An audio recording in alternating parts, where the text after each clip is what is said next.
All right, everyone, let's do one last review before you are going to take your quiz for the day. Okay, so again, you have your 6 squared in exponential form. Your 2 is considered your exponent. It's the number that tells you how many times you're multiplying the base by itself. All right, and then the 6 is your base, the base number. So exponential form for 6 squared, or 6 to the second power, is just 6 to the second power. Oops, that's supposed to be the 6 is our base.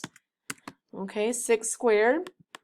Your word form is just how, let's make the font size smaller so I can write both of them because it's the 2. So we know the 2 means that it's either squared, you can say it's 6 squared, or you can also say it 6 to the second power. Those are both right. So you would spell it out, 6 to the second power. And then make the box a little bigger.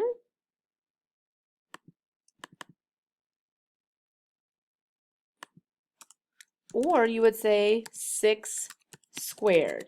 Both of those answers are correct. Expanded form is just taking that out and stretching 6 times 6 because we have to multiply it by itself. We have to have 2 6's because there's a 2 as our exponent. Then you have your standard form, 6 times 6. So 6 times 6 is 36. Okay? So hopefully this helps. If not, please reference back to your math notebook where you can click on here. You'll have notes from Monday and the notes from today, so that will help you out. All right? Good luck on your quiz, guys.